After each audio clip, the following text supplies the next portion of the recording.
ಎಲ್ರಿಗೂ ನಮಸ್ಕಾರ. 220ನೇ Lalbagh flower show 2026 ವ್ಲಾಗ್ಗೆ ಸ್ವಾಗತ. ಬೆಂಗಳೂರಿನ ಪ್ರಸಿದ್ಧ ಲಾಲ್ಬಾಗ್ ಫ್ಲವರ್ ಶೋ ಈ ಬಾರಿ 220ನೇ ಆವೃತ್ತಿಗೆ ತಲುಪಿದೆ. ಸ್ವಾತಂತ್ರ್ಯ ದಿನಾಚರಣೆಯ ಅಂಗವಾಗಿ ಅದ್ಧೂರಿಯಾಗಿ ನಡೀತಾ ಇದೆ. ಲಾಲ್ಬಾಗ್ನಲ್ಲಿ ವರ್ಷಕ್ಕೆ 2 ಬಾರಿ ಅಂದರೆ ಗಣರಾಜ್ಯೋತ್ಸವ ಮತ್ತು ಸ್ವಾತಂತ್ರ್ಯ ದಿನದ ಸಂದರ್ಭದಲ್ಲಿ ಹೂವಿನ ಪ್ರದರ್ಶನನ ಆಯೋಜನೆ ಮಾಡ್ತಾರೆ. ಸೊ ಈ ಸರಿ ನಾನು ಫ್ರೀ ಇದ್ದಿದ್ದರಿಂದ ನಮ್ಮ ಫ್ಯಾಮಿಲಿ ಜೊತೆ ಈ 220ನೇ ಲಾಲ್ಬಾಗ್ ಫ್ಲವರ್ ಶೋನ ನೋಡೋಕ್ಕಂತ ಹೋದೆ.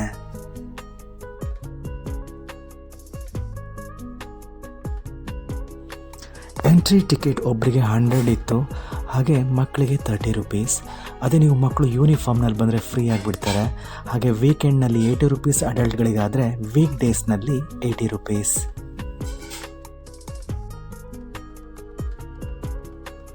ಪ್ರತಿ ವರ್ಷ ಲಾಲ್ಬಾಗ್ ಫ್ಲವರ್ ಶೋನಲ್ಲಿ ಒಂದೊಂದು ಥೀಮ್ ಮೇಲ್ಗಡೆ ಫ್ಲವರ್ ಶೋನ ಡೆಕೋರೇಟ್ ಮಾಡ್ತಾರೆ. ಅದೇ ರೀತಿ ಈ ವರ್ಷದ ವಿಶೇಷತೆ ಏನಪ್ಪ ಅಂದರೆ ಗಂಗರ ಸಾಮ್ರಾಜ್ಯ. ಮಾನ್ಸೂನ್ ಬೇರೆ, ಅದೇ ರೀತಿ ಆಗಸ್ಟ್ನಲ್ಲಿ ಆ ಚುಮು ಮಳೆಯಲ್ಲಿ ಎಷ್ಟು ವೆರೈಟೀಸ್ ಆಫ್ ಫ್ಲವರ್ಸ್ ಅಂತ ಅಂದರೆ ನೋಡೋಕ್ಕೆ 2 ಕಣ್ಣು ಸಾಲದು. ಅದರಲ್ಲಿ ಈ ಸರಿ ಫೇಮಸ್ ಅಟ್ರಾಕ್ಷನ್ ಏನಪ್ಪ ಅಂದರೆ ಸನ್ಫ್ಲವರ್ ಅಂದರೆ ಸೂರ್ಯಕಾಂತಿ ಹೂಗಳು.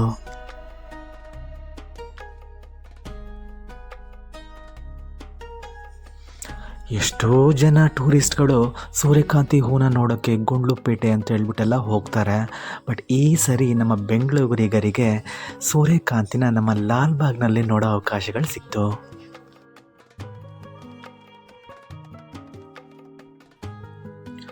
ಎಂಟ್ರೆನ್ಸ್ನಲ್ಲಿ ಮತ್ತೆ ಒಂದು ಫುಲ್ ಪೋರ್ಷನ್ನೇ ಸೂರ್ಯಕಾಂತಿ ಗಿಡಗಳಿಂದ ಹೂಗಳು ಕಂಗೊಳಿಸ್ತಾ ಇದ್ವು.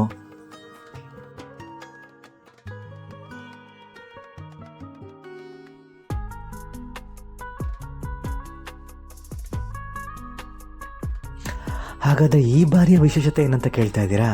2026ರ ಸ್ವಾತಂತ್ರ್ಯ ದಿನದ ಫ್ಲವರ್ ಶೋ ಭಾರತದ ಇತಿಹಾಸ, ಪರಂಪರೆ, ಕಲೆ ಮತ್ತು ವಾಸ್ತುಶಿಲ್ಪವನ್ನು ಹೂವುಗಳ ಮೂಲಕ ಪರಿಚಯಿಸುವುದು ಪ್ರಮುಖ ಆಕರ್ಷಣೆಯಾಗಿರುತ್ತೆ. ವಿಶೇಷವಾಗಿ ನಾನು ಆಗಲೇ ಹೇಳ್ದಂಗೆ ಈ ವರ್ಷದ ಥೀಮ್ ಗಂಗಾ ಸಾಮ್ರಾಜ್ಯದ ವೈಭವ.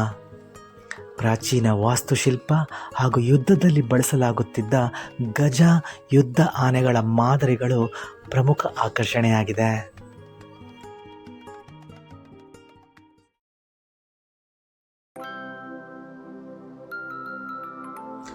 ನಾವು ಬೇರೆ ಸ್ಯಾಟರ್ಡೆ ಹೋಗ್ಬಿಟ್ಟಿದ್ವಿ. ಸೊ ಕ್ರೌಡ್ ಕೇಳಬೇಕಾ, ಸಕ್ಕ ಜನ ಸೇರಿದ್ರು ಕಣ್ರಿ.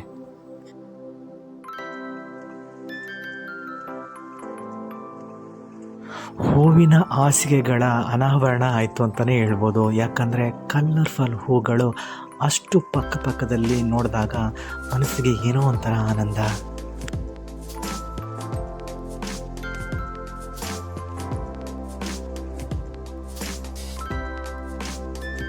ಲಾಲ್ಬಾಗ್ನ ಸುತ್ತಮುತ್ತ ಹೂಗಳ ಆಕರ್ಷಣೆ ಒಂದು ಕಡೆ ಆದರೆ, ಗ್ಲಾಸ್ ಹೌಸ್ ಒಳಗಡೆ ಹೋಗಿ ನೋಡುವಂಥ ಒಂದು ಮೇನ್ ಅಟ್ರಾಕ್ಷನ್ನೇ ಡಿಫ್ರೆಂಟ್ ಫೀಲ್ ಕೊಡುತ್ತೆ.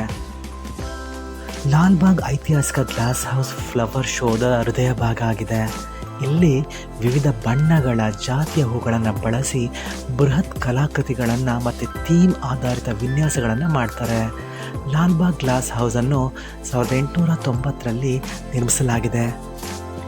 ನಂತರ ಇದು ಫ್ಲವರ್ ಶೋಗಳ ಪ್ರಮುಖ ವೇದಿಕೆಯಾಗಿ ಮಾರ್ಪಾಡಾಯಿತು.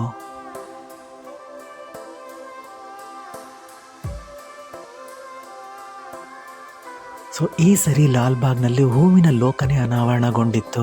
ಪ್ರದರ್ಶನದಲ್ಲಿ ಗುಲಾಬಿ, ಆರ್ಕಿಡ್, ಮಾರಿಗೋಲ್ಡ್, ಝೀನಿಯಾ, ಪೆಟ್ಯೂನಿಯಾ, ಕಾಸ್ಮೋಸ್ ಹಾಗೆ ಸನ್ಫ್ಲವರ್ ಸೇರಿದಂತೆ ವಿವಿಧ ಜಾತಿಯ ಹೂಗಳನ್ನು ನೀವು ಕಾಣ್ಬೋದಾಗಿತ್ತು.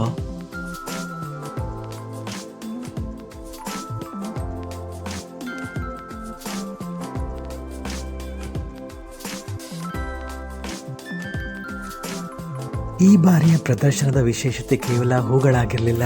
ಹೂವಿನ ಅಲಂಕಾರದ ಮೂಲಕ ಭಾರತ ಪ್ರಾಚೀನ ಇತಿಹಾಸ, ರಾಜವಂಶಗಳು, ಯುದ್ಧ, ಸಂಸ್ಕೃತಿ ಮತ್ತು ವಾಸ್ತುಶಿಲ್ಪವನ್ನು ಜನರಿಗೆ ಪರಿಚಯಿಸುವ ಪ್ರಯತ್ನ ಮಾಡಲಾಯಿತು. ಯುದ್ಧ ಆನೆಗಳ ಮಾದರಿಗಳು, ಪ್ರಾಚೀನ ಕಟ್ಟಡಗಳ ಪ್ರತಿರೂಪ ಮಕ್ಕಳಿಗೂ ಇತಿಹಾಸವನ್ನು ತಿಳಿಸುವಂತೆ ಮಾಡ್ತಿದ್ವು.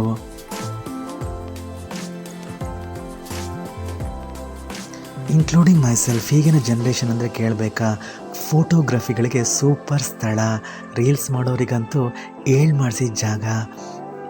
ಇಲ್ಲಿನ ಮೇನ್ ಅಟ್ರ್ಯಾಕ್ಷನ್ ಅಂತಂದರೆ ಗ್ಲಾಸ್ ಹೌಸ್ ಹೂವಿನ ಅಲಂಕಾರ, ಬಣ್ಣ ಬಣ್ಣದ ಹೂವಿನ ಗೋಡೆಗಳು, ಥೀಮ್ ಆಧಾರಿತ ಕಲಾಕೃತಿಗಳು, ಐತಿಹಾಸಿಕ ಕಟ್ಟಡಗಳ ಮಾದರಿಗಳು, ಹಾಗೆ ಲಾಲ್ ಬಾಗ್ನ ಜೀವನಾಡಿ ಹಸಿರು ವಾತಾವರಣ.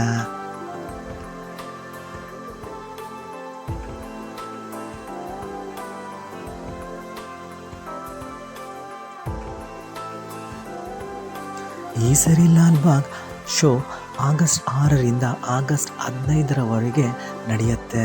ಸೊ ಜನಸಂದಣಿನ ನೀವು ತಪ್ಪಿಸ್ಬೇಕು ಅಂತಂದರೆ ಅರ್ಲಿ ಮಾರ್ನಿಂಗ್ ಅಂದರೆ ಬಿಫೋರ್ 9 to 10 o'clock ಒಳಗಡೆ ವಿಸಿಟ್ ಮಾಡೋದು ತುಂಬ ಉತ್ತಮ. ಅದೇ ರೀತಿ ವೀಕೆಂಡ್ನಲ್ಲಿ ಕ್ರೌಡ್ ಜಾಸ್ತಿ ಆಗಿರುತ್ತೆ, ಹಾಗಾಗಿ ನೋಡಿಕೊಂಡು ವಿಸಿಟ್ ಮಾಡಿ.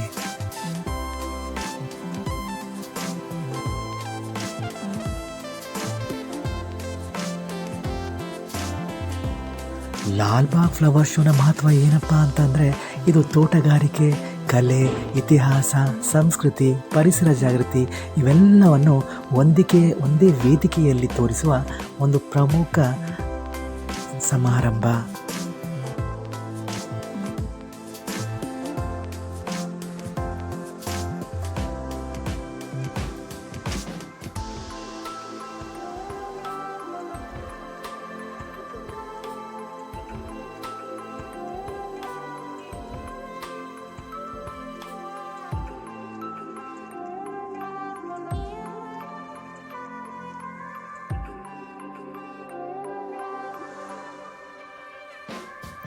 ಈ ಫ್ಲವರ್ ಶೋನ ಮುಗಿಸ್ಕೊಂಡು ಹೊರಗಡೆ ಬಂದರೆ ನಿಮಗೆ ಅಲ್ಲಿನ ಲೋಕಲ್ ವ್ಯಾಪಾರಿಗಳು ನಿಮಗೆ ಬೇಕಾದಂತಹ ತಿಂಡಿ ಪದಾರ್ಥಗಳು, ಹಾಗೆ ನಿಮ್ಮ ಮೆಡಿಸಿನಲ್ ಹರ್ಬ್ಸ್, ಹಾಗೆ ಕರಕುಶಲ ಐಟಮ್ಗಳು ನಿಮಗೆ ವೇರಿಯಸ್ ಶಾಪ್ಸ್ಗಳಲ್ಲಿ ಸಿಗುತ್ತೆ.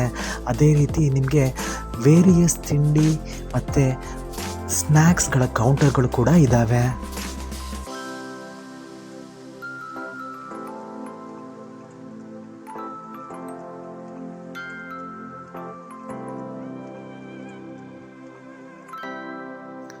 ಲಾಲ್ ಬಾಗಿಗೆ ಬಂದು ಫ್ಲವರ್ ಶೋ ನೋಡಿ, ಗಿಡಗಳೆಲ್ಲ ನೋಡಿ ನಾವು ಖಾಲಿ ಕೈಯಲ್ಲಿ ಹಾಗೆ ಹೋಗೋಕ್ಕಾಗತ್ತಾ? ಸೊ ನಿಮಗೆ ಬೇಕಾದಂತಹ ಹೂ ಗಿಡಗಳನ್ನ ಮತ್ತು ಇಂಡೋರ್ ಔಟ್ಡೋರ್ ಪ್ಲ್ಯಾಂಟ್ಸ್ಗಳನ್ನ ಸೆಲೆಕ್ಟ್ ಮಾಡ್ಕೊಳ್ಳೋಕ್ಕಂತಲೇ 3-4 ಔಟ್ಲೆಟ್ಗಳಿದ್ದಾವೆ ಅಲ್ಲಿ, ನರ್ಸರಿಗಳು. ನೀವು ಅಲ್ಲಿ ನಿಮಗೆ ಬೇಕಾದಂತಹ ಹೂ ಗಿಡಗಳನ್ನ ಪರ್ಚೇಸ್ ಮಾಡಿ ತೊಗೊಂಡೋಗ್ಬೋದು.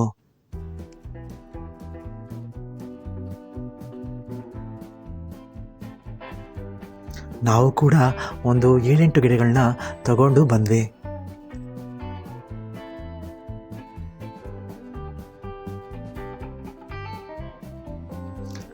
ಒಟ್ಟಿನಲ್ಲಿ 220ನೇ ಲಾಲ್ ಬಾಗ್ ಫ್ಲವರ್ ಶೋ ಒಂದು ಅದ್ಭುತ ಅನುಭವ ಅಂತಲೇ ಹೇಳ್ಬೋದು. ಯಾಕಂದರೆ ಹೂಗಳ ಸೌಂದರ್ಯ ಮಾತ್ರ ಅಲ್ಲ, ನಮ್ಮ ಇತಿಹಾಸ, ಪರಂಪರೆ ಮತ್ತು ಸಂಸ್ಕೃತಿಯನ್ನು ಹೂಗಳ ಮೂಲಕ ಕಣ್ಣಿಗೆ ಕಟ್ಟುವ ಹಾಗೆ ಅದ್ಭುತ ಅನುಭವವನ್ನು ನಮಗೆ ನೀಡ್ತು.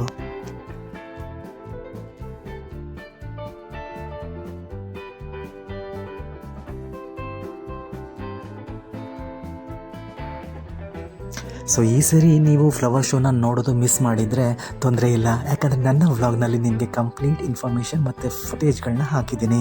ಅದೇ ರೀತಿ ಬೆಂಗಳೂರಿನಲ್ಲಿ 2 ವರ್ಷಕ್ಕೆ 2 ಸರಿ ನಡೆಯೋದ್ರಿಂದ ನೀವು ನಿಮಗೆ ಟೈಮ್ ಆದಾಗ ಹೋಗಿ ವಿಸಿಟ್ ಮಾಡ್ಬೋದು.